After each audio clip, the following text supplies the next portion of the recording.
Where's Rowie? Well, how about I get here instantly? Watch this. Here's Rowie.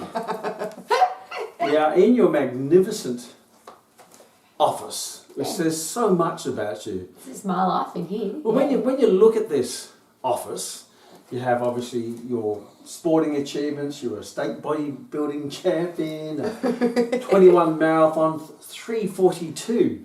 That says something. That's not walking a marathon. That's actually running a marathon. And anyone who wants to break 4 hours, that's a pretty great effort. So when you walk in here, what do you see? This is my area of creation, of innovation, of communication, and it's the place that I love to hang out because it's me. This is the bridge. This is my office. The central intelligence. I love it here. It's not like going to work. It's like going to play. It's my playground. Ha ha! Well, talking about playground, I was always taught if you do something that you love, you never have to work another day in your life. And we have something in common. Never worked. I've been in the profession as a trainer for 37 years. I started when I was 17. But you trumped that one. You've actually been doing this since you were 14. Yeah, but you're pretty humble. You call yourself a trainer. Mm-hmm. You're an exercise scientist who's trained elite athletes. Well, when I started at 17, I was a trainer, and obviously we've all evolved a lot since then. So tell me about when you started. At 14 years of age, you ran away from home, you never finished school. No, it started before then. When I was 10, my brother's girlfriend told me I was chubby or fat or needed to lose weight or something like that. Mm. And the very next day I started exercising. Okay. And as you know better than anybody, I haven't missed a day of exercise since. No, it's a long time. Since we've been together every single day for 23 years we've been together now. You've exercised every single day. But I've also brushed my teeth every day, had a shower and eaten food. And I hope so. Which is why when people talk about discipline and commitment and focus, if you treat the things that you love as a normal part of your life, they're not work, they're just fun and you enjoy them. You enjoy them and you become great at them. And not only did you become great at things, you left home, didn't finish school, and in that journey you've accomplished so many amazing things. You became on the BRW Young Rich List Hall of Fame as one of the richest people in Australia under the age of 40 by growing one of the fastest growing companies in the top 100 in Australia 2 years in a row. So for someone who has no formal education but lots of passion and lots of drive, that's just one of your achievements that you've done. So what is the drive behind Rowie, and so people can get to know you a bit more? And, well, as you can see, I've got a big smile on my face because those achievements, even when the BRW Young Rich List called and the television called and said, you're rich and you're famous and all of that, it was like, well, how much am I worth? You didn't know. I've never ever done this for what I do for the money. I would do it for free, and I often have. Yeah. I love what I do. It's who I am. It's not what I do, it's who I am. And I wish that for everybody. I wish that the career that you have, the business that you have you're excited to get up and do it every day. To go to play, not to go to work. That's what I wish for everybody, and that's what the Max program is all about. Don't have some lousy, stinking, rotten job that you don't like. Why would you work for somebody that you don't like, you don't respect? Sell a product or a service you're not proud of. Don't get to choose your own hours, be your own boss, of how much money you're going to earn, when you're going to go on holidays. I wish for everybody to choose all of that rather than have somebody tell you what to do. And you've been doing that ever since you were a kid. Yes. You've always been the master of your destiny. You've always done what you want to do, and you've been very creative and driven and passionate and disciplined. And that's another thing about you, is that you're so disciplined. You can't go to bed with a thought in your head. And that has to be done. You actually have to get it done. And obviously by doing that, you get lots and lots of stuff done. If you're doing what you love, you end up achieving lots of different milestones and achievements and successes in that way. So what are some tips that you can give people, whether it be the Max student or someone who wants to chase their passion and become really successful, and they're trying to put into place that discipline to be able to take those actions to make sure you achieve it? What a great question. The word chase is interesting because a lot of people chase happiness and they chase success and they chase money. Pigeons. And in our house, we call that stalking. If you chase a relationship, that's just called stalking. Chasing love. It's about attracting it. And I've been very privileged to have an understanding of that for as long as I can remember. that if you want great things into your life, you have to be the person that will attract those things into your life. If you want great people, how do I attract such a great man into my life? And you use the word discipline, but how would I attract a disciplined man who's a multiple world champion, who's the ultimate disciplined person, if I was a lazy bum? Like, you only attract who you are. So if you are a passionate person and you love what you do, you're going to attract more of that into your life. If you're a lazy, undisciplined person who's miserable all the time, you're going to attract more of that into your life. I guess if you want to attract the right people in your life, you have to become the right person. The right person. See the logic and wisdom I live with every day. It's amazing. Say that again. I bet you can't, because you just come up with them all the time. I know. So the interesting thing, though, is... yes, I ran away from home, and I can't change that story. Sometimes school teachers, is what it is. Yeah, they say, "Oh, don't tell the kids that you ran away from home." Well, I did. And I ran away from home because I didn't have the backup and support of my family to become an exercise professional. My father wanted me to be a lawyer. My family said there's no money. Well, it wasn't really taken as a serious profession back then. Hell no. And even today, a lot of people don't see Hell it as no. a serious profession. I find that interesting, because we've been doing this for 37 years. Well, that was one of the reasons why the press was so interested in the whole richest person in Australia under the age of 40, because they said you've got blonde hair, you're a woman, you're in a career path that nobody takes seriously. You've got the job that people have until they get a real job. But for me, it's been my driving force. And as I share with everybody, the very first time I did an exercise class, and I was fat and I had buck teeth and I had pimples on my face, and I was very unloved at my school. I was bullied at school, but I exercised, and... The greatest revenge is massive success, right? Well, I just loved it, and I knew that I could be an exercise professional, and that's why I ran away from home, because I didn't have the support of my family.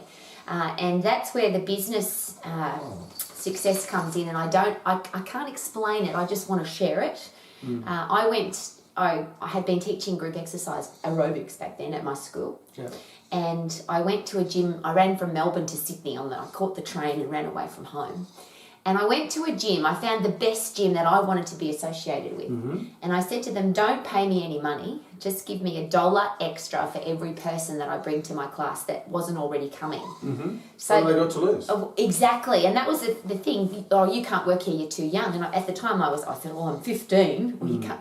And back then there was no qualifications. Nobody had any qualifications. And I said, look, I'm not even that good at teaching group exercise, but I'm passionate. Yeah. So to cut a very long story short, they gave me a class to teach. The average number of people coming to that class was 3. Yep. So if 3 people came to the class, I didn't earn any money. The first time I taught that class, there was 3 people in the class. But what a great I didn't experience. earn any money. Well, Exactly. But here's the thing, and this is what I want to try. And when I say try, because I don't use that word very often, but to me this is just common sense and simple, but people don't seem to get it. I learned everybody's names. Now, when there's only 3 people, that's not very hard. No, I think back then everyone's called John, Frank and Mary. Yeah, but I learned and remembered people's names. I found out their favourite drink, their favourite lolly, their favourite fruit, and their favourite music. And I always ask this question, when was the last time, if you go to group exercise classes at a gym, does the instructor know your name, know what you love, what you're passionate about, what your goals You're are? just this thing that comes in and goes back out. And I can't get that. If you want people to come to your class, you need to make them feel like a very important person. Yeah. And again, to cut a very long story short, but it's the fundamentals of business. That 3 people became 13, became 30, became 103, and now I'm the highest paid group exercise instructor in Australia at 15 years of age. And then everybody wants to teach my class, the one that only had 3 people in it. But they don't want to do the work to Nobody do their own wanted class. to do the work that I did. Everyone just wanted to show up with their I'm amazing and watch my amazingness. They should come see me in my glory and my spandex outfits jumping around. Yeah, but that's where my story becomes embarrassing after that, though, because I was so in awe of the experts in the profession, like people like you, who I hadn't met yet, but people like you. And I just trusted that people like you knew what you were talking about. I trusted the people that had 30 years experience. We fooled you, didn't we? Yeah. I trusted the exercise physiologists. I trusted the gym owners that had been doing it for 20 years. We were finding our way back then. Yeah, but my father always taught me to ask questions, and I actually got suspended from school for asking questions. I went to a religious school, and... You don't ask questions, you just listen and do. Well, say that again? You don't ask questions, you just listen and do. Yeah, and that was the philosophy at school, Yeah. which is why I got in trouble. And still is many times today in the academic field. But I didn't take that into the exercise profession. I just believed the people that said you should do sit-ups, you should do bicep curls, you should do back extensions, you should do leg extensions. And because I was disciplined and I had been exercising every day since the age of 10, I did thousands of sit-ups and thousands of bicep curls and thousands of back extensions. And I perforated my disc at L4, L5 at the age of 18.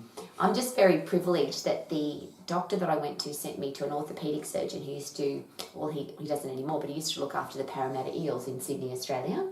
And he said to me, you don't need a physio, you don't need a back operation, you need to see a chiropractor, and you need to stop doing sit-ups. Wow, that's a very wise man. Because the reason you perforated your disc is because this thousands and thousands of times. Yeah. And that began the process. It still took me a long time, but why am I doing sit-ups? How do they work? How do they burn fat? How do they make your abdominals stronger?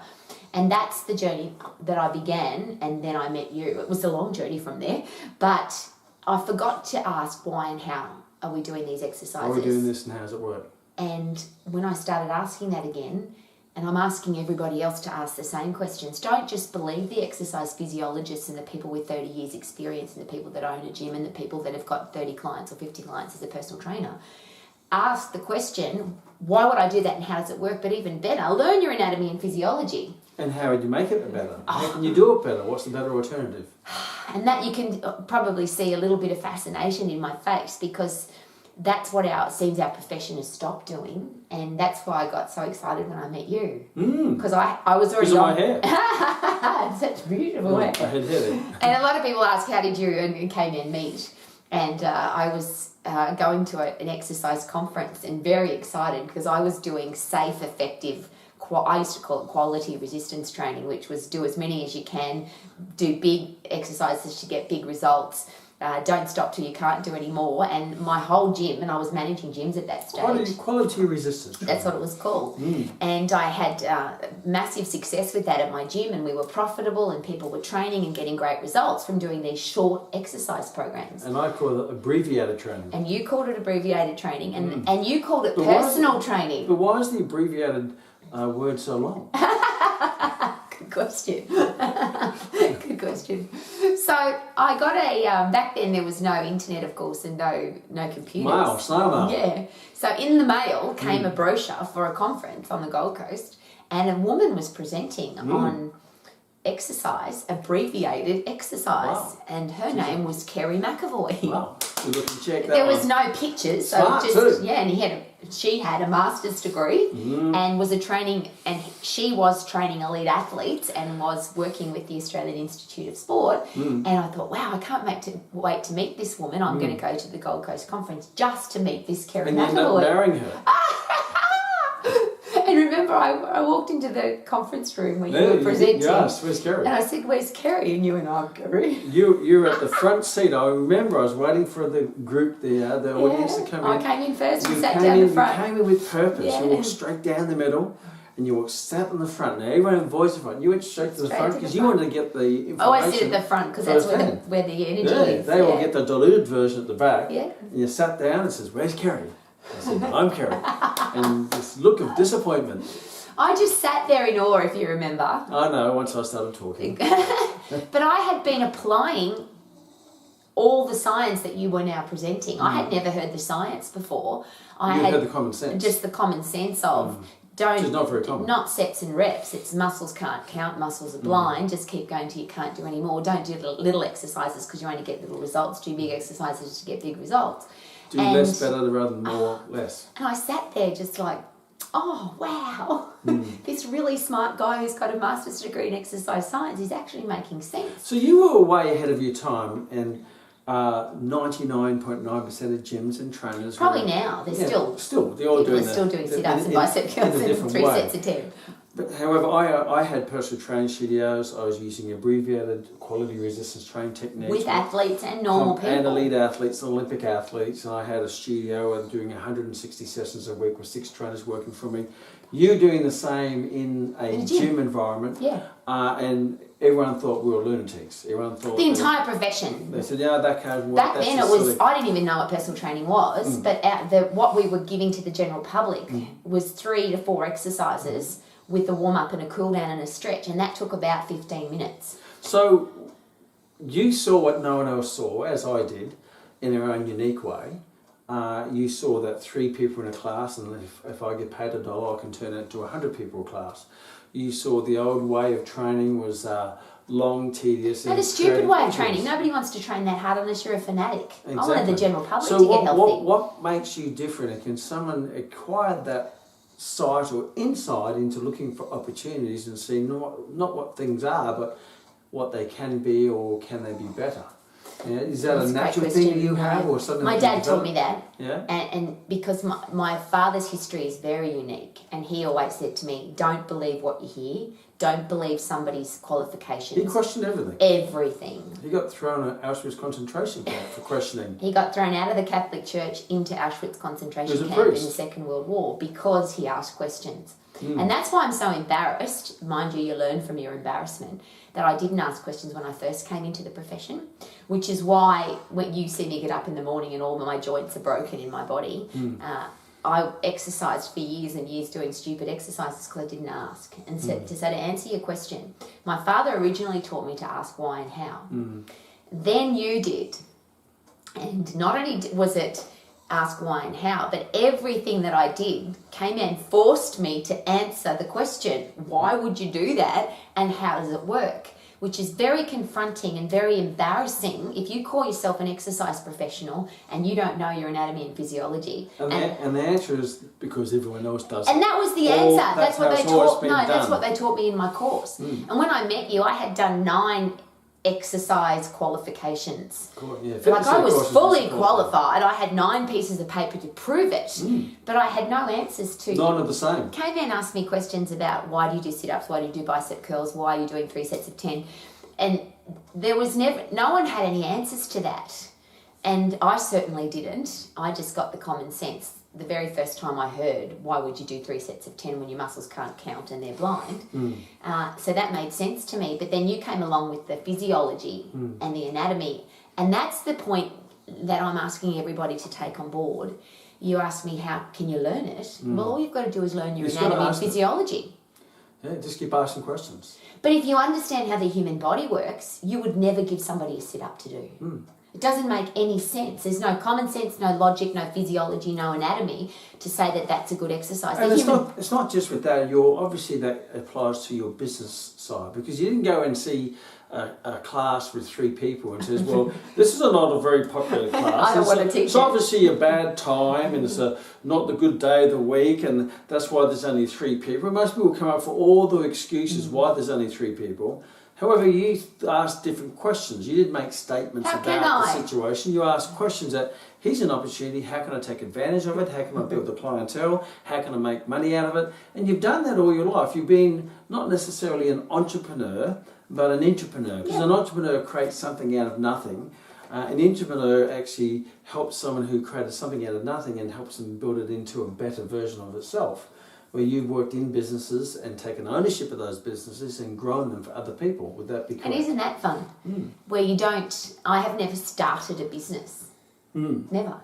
But you've grown a lot of businesses. I've gone into every business that I've ever been involved with, whether it's mine or we've consulted to other people's businesses or of our students' businesses. And my goal is to make sure that the common sense and logic of business is applied. And that's what we do with the Max program. That's what I do in this office every day. When people say, how do I grow my business? How do I market my business? How do I provide the best exercise program? How do I help people? It's a logical, systematic process. It's really simple. It's simple to do and simple not to do too, I suppose, isn't it? You don't do it. We're asking you to do, and we're going to help you do. Well, you were on the BRW Fast 100 as growing one of the fastest growing companies, where you grew it 100% every year for 5 consecutive years. Just say that's it. from a business perspective, to have a business and then it grows again 100%, then it goes 100%. again 100%, 100%. That doesn't happen by luck, and it doesn't happen by being lazy. So what were some of the things you put into that? I know you put a lot into that, so many things it's hard to count. So what do you think was the main driving factor that stimulated that massive growth? And as I share with my students every day, my max exercise professionals and business professionals from this office every day, have a look at what everybody's doing and do it exactly the opposite. And that, for me, that was easy, but now it's even easier because everybody's doing exactly the same thing. The chains of 24-hour gyms now are all doing it exactly the same. You walk into the gym, it's got the same equipment, the same kind of classes, everything's the same. Everyone wants to conform, don't they? To be successful in business is really easy. Find a problem, find a solution, create a wow experience, but do it completely different from everybody else, and then you don't have to compete on price. Because, and this is my favourite question in business, would you like me to share with you what makes us uniquely different from everybody else? And that was my group exercise classes, that was all the gyms I've ever worked in around the world, and some of them the people didn't even speak English. But people all want to look good, they want to feel good, and they want to feel special. And they want to have good things. And when you do that for people, they want to be involved with you. But probably the biggest one, if I'm going to answer your question really from my heart, is that if you don't do this because you love it, bloody get out. You have to love it. You're not going to earn money if you're not passionate. It's never going to happen. And if you love it, you're going to learn about it, you're going to do it, you're going to grow it, and you're going to get all the other fringe benefits of measured success. Well, that's the fundamentals of the Max program. And I talk about it every day as the sweet spot. Do what you are the most passionate about. Circle number 1. When you are passionate about it, you want to do the training and learning education. That's the thing about learning anatomy and physiology. For me, I didn't like school, but if there was a master's or doctorate degree in studying excellence, that's me now, because that's all you do. That's all I do every day. Study what the best in the world are doing and aim to do it even better. And you only do that if you're doing what you're passionate about. So do what you're passionate about, become the best in the world at it, and then how can I add massive value to people's lives? And when you connect those three, you live in your sweet spot. And then you're really happy every day. And you add massive value to other people's lives. They pay you for your service and your products, and that makes you profitable from a business point of view and also a spiritual point of view. That's just logical. So profitable, you also had another milestone. You were the first woman in Australia to buy a Lamborghini. Isn't that a cool milestone? And a white one. A white one. If you hear that little noise in the background, that's a little puppy dog, Brutus. He's directing us at the moment. Yeah, a white one. He hangs out with us every day. Yeah, first white one owned by women in Australia. What a great milestone. And it was never, people always say, oh, Rowie and her cars. The car for me is not the car. And if people said to me, you know, how much was it and how many horsepower and how fast could it go, it was never about that. It was, who do I have to become to deserve the best in the world? And I remember having I don't know, it was 11, 10, I had a poster of a Lamborghini Countach on my wall. Oh, no, I remember them.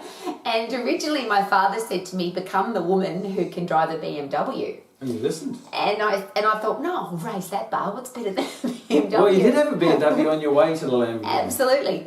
But it wasn't about the car. It was how disciplined do I have to become, how focused, committed, happy.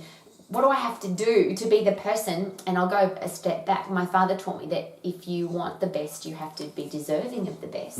So you have to be the best person. He was always a person who instilled quality. He always wanted quality over everything. Nothing cheap, or everything has to be the best. And that's an interesting headspace, because when you talk about Rich Dad, Poor Dad, the Robert Kiyosaki book, I had Rich Dad, Poor Mum. So my dad had, because he went through such challenging times during the Second World War and he was in a concentration camp and saw the worst of the world, his attitude was, you deserve the best because I've seen the worst. So don't settle for the worst, go for the best. My mother, who was starving during the Second World War. She was a nurse, a German nurse in the war, wasn't she? Yeah, in a Berlin hospital. That's how she met my dad. But her headspace was opposite. It was, you know, we could die. There's going to be no food, and I didn't want to live my life like that. And my dad told me never to live like that. Stuff, didn't she? Yeah, keep it forever. So that deserving of the best was never about the thing. It was about who you have to become to have the best. Well, one of our favourite business philosophers, Jim Rohn, is everyone should aim to become a millionaire, not for the money, but for the person that you have to become to deserve the $1 million. And people are because you have to become better. You have to be better in all areas to be able to deserve any measurement of success. Well, people are critical of rich people. Yeah, but they're the people who are not prepared to change. And many times you criticise what you don't have. But people buy lotto tickets all the time to become of course. wealthy. Yeah, that's the easy way, right? But that's actually not the easy way. I hope I become wealthy. The easy way is to just live your life doing what you love to do, become the best in the world, and add massive value to people's lives. And then it's never about the money. You do it because you love it. Yeah, and that's what we wish for everybody, is that you have a life that you love, creating wow moments every day. And we talk about that every day, don't we? How can we create even more wow moments magical today? Moments, magical memories. Now, there's two things, there's numerous things. One of the things is that you're always positive, you're always happy, you always turn everything into a positive. So tell us the art of that, because there's a lot of people who, they get down and say, how can I turn my mindset, be positive, be happy, be loving? So what are some clues you can share with that one? And you hear it, and it happens on social media. I now get bullied on a regular basis for being, you can't be that happy all the time. She's obnoxiously happy, she's ridiculously happy. She's fake happy, that's the big one, she's fake happy. How do you get to be, how could you fake this? 23 years, I've never seen you have a bad day. And it's not that we don't have bad times. Well, bad stuff happens. All the time. Doesn't mean you have to think it bad. And is that a choice? So, can you train yourself? No, you just make a choice. Yeah. But I always use this example with every max exercise professional and every business professional. Who are you? And then be that person. Yeah. So, and I pick 5 words, and I did this when I was 18 years of age, so a very long time ago. Who are you, Rowie? And at the time I wasn't that person. I just wanted to be tough and fair, positive, stylish, disciplined, professional. And I connected those words to my hand. High five. Tough and fair, positive, stylish, disciplined and professional. And that's who you are. And it makes you a bit lazy because you don't have to make a decision anymore. You just be that person. No, you just do who you are. Yes. So if something crappy happens, what would a tough and fair, positive, stylish, disciplined, professional person do? We wouldn't go and have a They're not going to sulk. No. Positive people don't sulk. They'll take affirmative action. Disciplined people don't sulk. They pull themselves together. They find a solution. They're optimistic and they make stuff happen. That's an interesting quote. Be a laxative. Make shit happen. I like that. And that's it. We do that at this house all the time. We laugh all the time. Constantly. One of the best ways to pump happy drugs into your brain is to laugh. So you could get angry about something or you could laugh about it, because most things that are crappy that happen, they're actually funny. Well, what are the 2 questions we ask each other every morning? At our house, we wake up every morning. The first thing we say to each other is, I love you. Yeah, of course. And the very next thing we do is, what are we thankful for? And we both share every morning what we're thankful for. Yep. And then what we're looking forward to. Exactly right. So you've always got something happening. It's a great positive start to every day, isn't it? Absolutely. Because you have to ask yourself the right question. Don't let other people or the media ask you the questions. You ask your own questions. Well, so many people are angry or upset or frustrated about what's going on in the world. If you've got control over it, and I'm going to use this, we talk about this all the time. We've been through a lot of challenges in our time. Of course. Big worldwide major challenges and personal challenges and business challenges. A lot of those you have no control over. No. But you have complete control over how you react or respond to them. So, for example, the world is full of pandemic diseases. Coronary heart disease, type 2 diabetes, osteoporosis, depression, cancer, Alzheimer's, dementia, horrible diseases. And now there's viruses that kill us. Yep. But I can't control the virus or the disease. I can't stop the disease, but I can stop me from getting it. You can build you. I don't have to get that disease. When you're fit and strong, you've got a strong immune system, positive attitude, you won't get those diseases, and if you do, you'll get rid of them really quickly. You will. You have a virus-fighting body. And we say that every day. Disease-fighting machine. You hear me, I'm sprinting on the treadmill and I'm puffing and I can't breathe, and I say to K-Man, brain-derived neurotropic factors. My brain is full of happy drugs. I'm turning my body into a fat-burning machine, a happy drug pumping machine, a disease-fighting machine, and I've got the ultimate virus vaccine, which is a positive, fit, strong, healthy body. How does that affect your mindset? Well, you're always happy. Well, I have a tread desk, so I'm moving all the time. I get puffed every 15 minutes, so I'm pumping happy drugs into my brain. I'm actually not I actually can't be unhappy. Because when you've got happy drugs in your brain, you can't be miserable. Well, you always feel great after exercise. Well, it's not even a choice then. It's not even psychology. It's pure physiology. That's exactly right. And then I've got a husband who's an elite athlete, and you pump then adrenaline. That's the big one that elite athletes get. So I don't do a sport. My life is my sport. So every single day, the adrenaline that I'm pumping is how much harder can I run, how much more can I get puffed, how much heavier can I lift. So what is a cue, a trigger that will help people? Because there will be times where you will ask the question, will I or won't I? And in life, there's only two really decisions. That you do the easy thing or the right thing. And a lot of people will do the easy thing, which means don't do what they're supposed to do. But you always do the right thing. But you still have to ask that question, because you get tired and you go, well, I'm running out of time. Hell yeah. Well, I'll put it off to tomorrow, or we'll do it now. So what's the question you ask yourself that gets you to make the right decision, which is the better decision, rather than a harder decision versus the easy decision, which is easy now and makes your life harder later. This one's harder now that makes your life easier later. Well, because I've lived a long time, you can see a big smile on my face. This is where you and I are completely the opposite.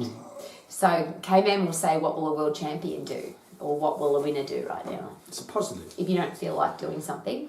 I'm exactly the opposite. If I feel tired or I can't be bothered, and that happens every day probably, I don't feel like it, but discipline's doing what you should do when you should do it, even if you don't feel like it. Yep. Now, we all know what to do and we all know how to do it. We all know what to do. Yeah, it's when we don't feel like it that we don't do it. So the question I always ask myself is, what would a loser do right now? What would an average is my least favourite word. What would the average person do right now? The amazing thing is when you do it, you start feeling like you're doing it. But you don't start feeling like you're doing it until you actually start doing it. Well, that's my driving force. 21 marathons, in every single one of those marathons, there was a time that I wanted to stop. Well, motion creates emotion, doesn't it? And look at the pictures. This is at the end. No, this is halfway through, this one. Halfway through? Big This one's at the end of this the is smiley the end. face. But when I'm thinking I can't go any further, it's all too hard, I always say to myself, what would an average person do right now? Yeah. Stop. And I watch them stop. I watch people at What would a loser do? At 20 kilometres or 25 kilometres, or the worst ones are the people that stop at 35, 36, 37. They've only got this tiny bit to go and they stop. Well, why do you stop now? You just keep going. Average people. I'm sure if a tiger jumped out of the bush, they'd get going again. Yeah, it's interesting that when I've done marathons, and my very first one, I used to use, and it wasn't deliberate, I used to think, what would a weak person do? See, you used a negative as well. So when I wanted to weak stop, people would stop. Well, weak people, and their legs just kept going. And that's a great question to ask yourself every day. Well, how do I want to live my life? And if I'm going to be this person, what would that person do? So the strategy is, who are you? And then be that person. Be that person. Easy. Easy. So if you want to be an exercise professional, decide what kind of exercise professional you're going to be, and then be that person. Not an average one, not an ordinary one. Be before you are and you become. Isn't that great logic? That's visualisation. Athletes do it all the time. They visualise themselves winning the gold medal. Do you do that? Of course. I visualise myself winning the gold medal fight. So with the marathons, I used to, after I got my first medal, I remember the next marathon, just before I left the house to go and run the marathon, I'd look at the medal from the last marathon and say, in a few hours, there's going to be another medal sitting next to you. Yeah. So everyone was just next. When I come home, there's going to be another medal, and I actually visualised the medal sitting there. It became easy. Now I've got nothing to prove anymore. I've done 21 marathons.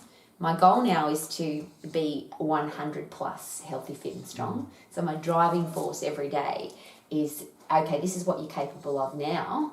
At 50 plus, what about 60, 70? And as I always say, sexy at 60, sensational at 70, awesome at 80, never give up at 90, happy and healthy at 100 plus.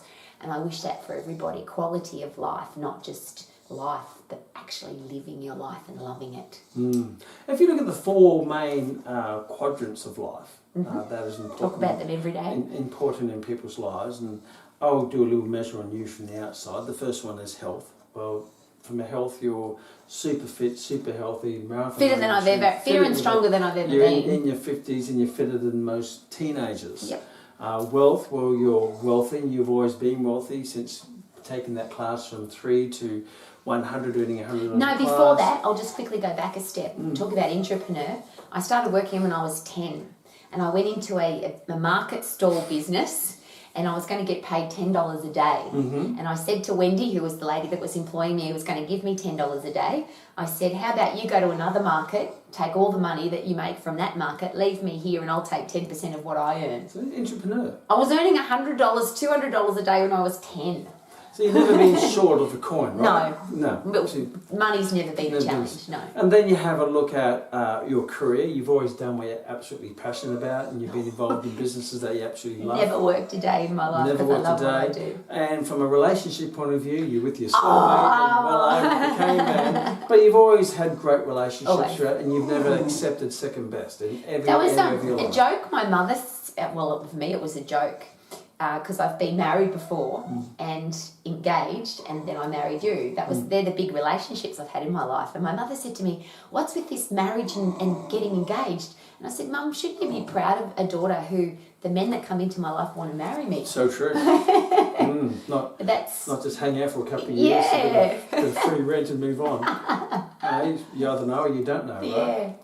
So what would be some advice? Obviously, they're the four main areas that people would like to have that holistic approach to their life. And there's lots of other facets, things such as your spirituality and charity and all of that type. So what are some advice you'd give, some key points for people to get their life back on track and take control of it and live it according to how they want to live it, being who they want to be? Well, the question in itself, do you analyse? Do you ask yourself the question every day, what am I going to do today to make sure that I'm healthy, fit and strong for the rest of my life? Mm-hmm. What am I going to do? Not on my birthday or on Monday or on New Year's Day, but what am I going to do today now to make sure that I'm fit and strong? And at the end of the day, what did I do today to get fitter and stronger? I love my career, but what am I going to do to get better at it? Yeah. What did I do today to learn more, grow more, understand more about anatomy and physiology and business? Financial freedom is a goal-setting process, because why are some people millionaires and some people are billionaires? From the study that I've done on billionaires, it's because they live in that sweet spot and they just want to keep getting better and better. It's not the money. Never the money. It's the growth.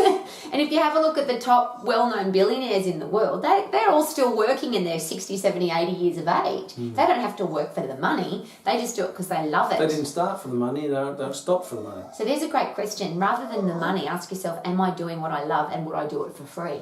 And I think that's the answer. And of course, we do regularly do stuff for free. Well, all of my businesses were started for free. I wasn't getting paid to Exactly, start. me too. I didn't get a paycheck to start a business. Exactly. I started a business and eventually I earned enough money to pay a paycheck. And every business that I've ever been involved with, that I've had a say in the business, including what we do now, is we have a full money back guarantee. If we don't give you what we promise, then we have a money back guarantee, because that's just good business. Yeah. So do you do what you love, and would you do it for free? I think it answers all the financial challenges. Yeah. And then somebody else asked me this question just recently. You've got such a great relationship with this gorgeous man. How come? And I answered it in exactly this way. You have to be the person you want to attract into your life. And I've said that before. If I was a lazy, undisciplined, stupid, gossiping, nasty person... You'd have another husband. This wouldn't be my husband. It wouldn't be me. Even better than that, though, and I always use the Alanis Morissette song from the 80s. So if you're too young, you won't know it. But this particular song, and I've lived my life to this philosophy for relationships, I don't want to be your other half, because 1 and 1 makes 2. Yeah. So be the best person that you can be, and then you'll attract those people into your life. You'll also attract moths, because light attracts moths. But that's good fun. Gardens that grow weeds. Yeah. Don't have to plant weeds to get You've got to weeds. keep maintaining your garden and get rid of the moss. But the beautiful thing about relationships is that you get to choose them. So if you've got people in your life that aren't adding value to your life, you don't have to have them in your life. And sometimes people say to us, but what about your family? And that's really unique for us, because if you've got people in your life who don't respect you, are not respectful of you, and don't want you to be the best person that you could be, why would you have those people in your life? And that's a great question. We have this discussion that there's one thing you could change in the world. What would it be? So let's finish on that, shall we? I want my world, I want your world, our world, to have 3 things, but it's really only one. Number 1, and I'll use the word, it's just respect, but it covers 3 areas. Number 1, if you have self-respect, you'll be healthy, you'll have a career that you love, you'll do what my father taught me, which is have the best of everything, because if you respect yourself, you wouldn't want second best. And you would, everything about what you do, you would be respectful of yourself.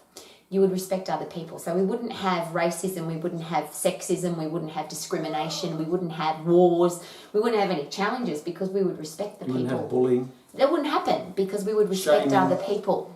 Naysaying. Wouldn't that be beautiful? And then the environment. There's so much talk about the environment, and I always use this example. We talk about plastic bottles or plastic bags in the ocean.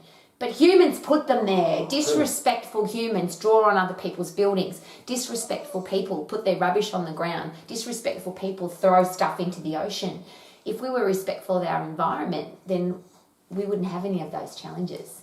So what a beautiful world it would be if we had self-respect, respect for other people, and respect for our environment. And respect everything. So have a career that you Be love, respectful. because that would be respectful. And that's the question that people ask me, Rowie, what do you do? I help people have a career that they love and never a job that they don't. I help people be healthy, fit and strong, and help the other people in their life to be healthy, fit and strong. And that's what we do. Wouldn't it be respectful to you to live the life that you want to live and not to settle for second best? Yes, Bridie agrees. Finish with that note with Bridie. Yes! Woo!